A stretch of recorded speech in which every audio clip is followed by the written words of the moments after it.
자, 윤석열이가 계속 거짓말을 합니다. 네. 인원이란 말 자기는 안 쓴다 했는데 그냥 그 자리에서도 인원이란 말을 수룩하게 썼단 말이죠. 조금 뒤에. 조금 뒤에 몇 초 안 지났어. 아니 근데 윤석열은 지금 지가 거짓말한 게 다 들통이 난다는 생각은 안 하고 있는 걸까요? 완전히 딴 세상 사는 사람 같아요. 네, 윤석열의 거짓말은요. 제가 네. 예전에 어디서도 얘기한 적이 있는데 네. 방어적 거짓말에 제일 특화되어 있습니다. 그러니까 이게 뭐냐면 네. 어렸을 때부터 처벌이 무서워서 네. 야 네가 엄마 지갑에서 돈 빼갔지? 네. 그러면 자기가 빼가놓고 아니요. 김영환이가 뺐는데요. 뭐 이렇게 얘기하는 거예요. 네. 그러니까 순간 거짓말을 하는 거죠. 그러니까 이제 아마 네가 빼갔지 했을 네. 때 그 얘 빼갔어요. 그러면 고못으로 맞으니까. 맞으니까. 그렇죠. 그 공포가 크니까 예. 이 거짓말을 아주 습관화시켰을 가능성이 높고요. 네. 그러면 윤석열은 예. 불리한 상황 예. 또는 난처한 상황에 처하면 네. 순간 당황하면서 처벌 공포 때문에 네. 즉각 거짓말을 조작해낼 수가 있는데 지어낼 수가 있는데 네. 이게 지적 능력이 또 떨어지다 보니까 잘 못 만드는 거예요. 세련되게. 예. 그러니까 이제 부인을 한 거죠. 네. 뭐 인원이란 말 안 쓴다는 말도 안 되는. 네. 그래서 윤석열의 거짓말의 특징은 보면 극단적이거든요. 지나치게. 예를 들면 장모 의혹이 제기되면 네. 뭐 적당한 선에서 변호를 하면 되는데 예. 단돈 100원이라 그랬나요? 그 10원. 당시 10원. 10원이라고 했어요. 10원. 단돈 10원도 남에게 피해 준 일이 없다? 네. 너무 지나치게 극단적이죠. 예. 이런 변명은. 네. 이런 게 저 방어적 거짓말의 특징인데 머리 나쁜 사람들이 하는. 예, 예. 또 김건희가 뭐 무속 논란이 있자 네. 구약 성경을 통째로 외운다. 예. 이것도 하면 안 되는 거짓말이에요. 예. 구약 성경을 열심히 읽는다 그래야든가 네. 해야지. 예. 그걸 통째로 외운다 그러면 그걸 누가 믿습니까? 그 하나님도 못 외워요. 내가 봤을 때. 그걸 통째로 외운 사람이 누가 있겠어요. 예. 그러니까 이런 식의 거짓말을 윤석열이 왜 하냐면 그 순간 이거 무서워 막아야 돼. 이게 발동되는 거고 방어적 거짓말이. 그렇죠, 그렇죠. 근데 지적 능력이 뒷받침이 안 되는 거예요. 그 순간에. 그러다 보니까 이 인원이란 말을 자기가 조금 뒤에 쓸 거면서 자기는 쓴 적이 없다고. 예. 말도 안 되는 거짓말을 하는 거죠. 그리고 최상목이한테 건넸으면서 안 줬다고 그러고. 그렇죠.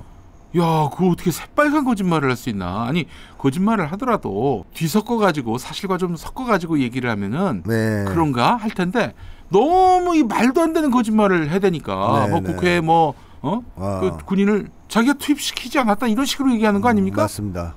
아니 그러면은 특전사령관 707 특임단장이 그 대통령 지시도 없이 그냥 지들이 국회를 침탈했다는 얘기예요? 뭐 그렇게 얘기하고 싶은 거겠죠. 근데 그걸 누가 믿겠습니까? 예. 말도 안 되는 소리죠. 예. 그래서 윤석열의 거짓말 실력은 그렇게 우수한 편은 아니다. 네. 이렇게 이제 볼 수 있겠고요. 예. 또 하나 이제 조심해야 되는 것은 윤석열이 기억력 손상에 의한 거짓말을 할 수도 있어요. 기억력 손상. 네. 머리가 나쁘고 예. 술도 많이 먹고 하다 보니까 지가 한 일을 모르는 거죠. 앞에 인원 얘기 안 한다라고 얘기해놓고는 까먹고 하는 그 뒤로 거죠. 또 계속해서 인원 얘기하고. 이제 뭐 그럴 때 보통 세대가리 이런 얘기도 쓰는데 그것보다는 그 알코올성 이렇게 기억상실 또는 기억력 손상 때문에 자기가 전에 했던 일을 새카맣게 까먹고 안 했다고 우길 수도 있습니다. 요거는 뻔뻔할 수가 있는 게 거짓말을 한다는 자각이 없거든요. 그 순간에 자기 진짜로 안 했다고 생각하는 거거든요.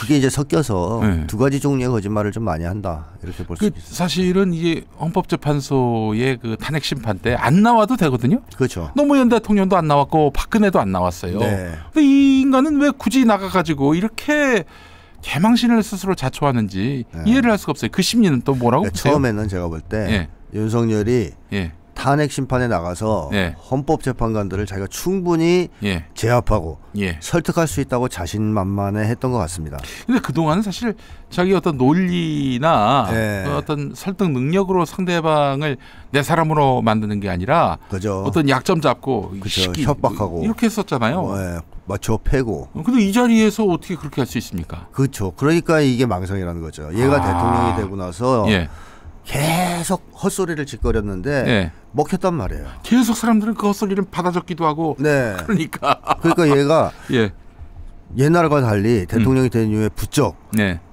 그 전지전능함 같은 망상 같은 거 가질 수 있어요. 그러니까 다 먹힌다. 다 내 말이 통한다. 이렇게 거짓말하면 된다. 그게 이제 자신에 대한 과대망상으로 좀 확대될 수 있고 그러다 보니까 뭐 원래는 안 먹히는 거예요. 권력이 없으면 예. 전혀. 그렇죠. 근데 자기가 대통령 권력을 쥐고 있으니까 먹혔던 건데. 그렇죠. 탄핵 피의자가 돼서 나갔을 때도 그게 먹힐 거라고 착각한 거죠.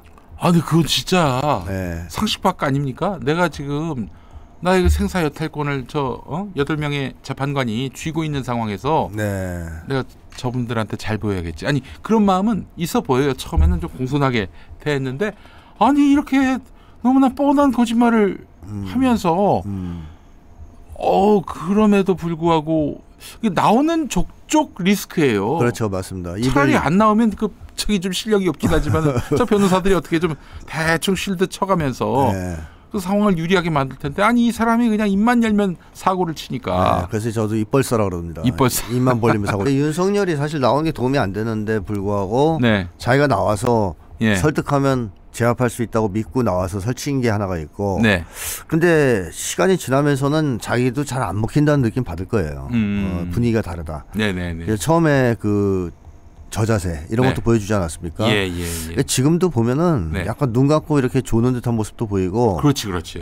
많이 이제 의기가 꺾였어요. 의지가. 이제 옛날 같은 기세가 꺾였습니다. 안 나오자니 그동안 나온 게 그렇죠. 너무 우스워질 것 같고. 그렇죠. 일단 나왔는데 갑자기 또 안 나온다 그러면 무슨 소문이 돌지 모르겠고 힘싸움에서 밀리는 것 같고 되게 싫어하잖아요. 거기에다가 이 변호사인들도 잘 됐다고 생각할 수도 있어요. 이거 변론하기 되게 어려운데 네가 하다 덮어 써라 그냥. 네가 나와가지고 일을 다 망쳤다. 그렇죠. 이렇게 만들 명분이 또 생기는 거예요. 네, 맞습니다. 아이고 그래요. 참 생각보다도 머리가 많이 안 좋은, 머리가 많이 다친 윤석열이 아닌가 하는 그런 생각을 해보는데 자. 윤석열은 지금 탄핵 기각을 확신하고 있는 상태라고 보십니까? 아니면은 어차피 파면되긴 하지만은 뭐 다음 기회를 노려야지 이런 마음을 갖고 있다고 보세요. 파면 예상하는 것 같습니다 이제. 지금 보기에. 서서히. 왜냐하면 자꾸 정권 재창출을 주문한다든가. 아니면 청년들 얘기를 짓거리거든요. 이번에도 또 면담한 사람들한테 폭동을 주문하는 듯한 발언을 했어요. 그렇죠. 김기현하고 추경호 만나가지고. 뭐 청년들이 나라의 주인 뭐 어째 이런 얘기하면서 다행이라는 그러는데 결국 이게 얘기잖아요. 서부지법 폭동을 일으켰던 청년들 밖에 나를 구원해 줄 수 없다는 얘기밖에 안 되거든요. 그러니까 한마디로 폭동을 사주하는 듯한 발언을 한 건데 그러니까 어떻게든 헌재 압박을 좀 해줘. 청년들을 내세워서. 근데 헌재 압박을 하면은 헌법재판관들이 뭐 진짜 신변의 위협을 느끼지 않는 이상이야. 어떻게 윤석열에게 유리한 판단을 내리겠어요? 또 저렇게 나오는데. 그렇죠. 그러니까 이제 그런 점에서 볼 때 이것도 헌재 판결이 안 좋게 나올 거라는 예상이 들기 때문에 하는 짓이에요. 그렇지. 그러니까 이게 분위기 좋다 그러면 왜 하겠어요? 흐름 보니까 이거 기각되겠는데? 그럼 무리한 행동 절대 안 합니다. 그렇죠. 근데 보니까 이게 탄핵이 인용될 것 같은 거예요. 그러니까 청년들이요, 날 좀 살려줘. 지금 뭐 이런 극단적인 이제 주문이 나온다든가, 또는 정권 재창출을 주문한다든가. 그래서 윤석열도 이제 서서히 탄핵이 인용될 것이다라는 쪽으로 한편으로 생각할 겁니다. 청년들이여 나를 살려다오. 그 말씀이 전폭적으로 동의가 되는 게 김용 의원이가 그 폭도들한테 영치금 보냈다는 거 아닙니까? 그렇습니다. 김용 의원이가 지금 누구의 명을 받아서 그런 일을 하겠어요? 그래서 어쨌든 지금 그거 외에는 방법이 없다고 생각할 만큼 궁지에 몰려 있다는 거예요. 심리적으로 볼 때는. 그런 점에서 저는 윤석열이 일말 기각 기대도 하겠지만 또 마음속 깊은 데서는 이거 안 될 것 같다. 아이고 법꾸라지가 그 정도 판단 능력도 없진 않을 텐데. 알겠습니다. 기각은 불가능하고 인용이 될 것이다. 파면될 것이다. 이렇게 생각하는 것이고.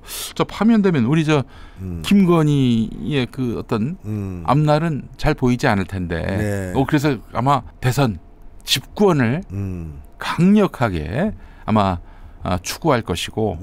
그래서 이제 뭐 자기가 미는 후보 지금 김문수로 알려져 있는데 김문수가 집권하면은 즉각 사면, 그리고 김건희는 무사한 그런 상황이 되기를 아마 기대할 것 같습니다.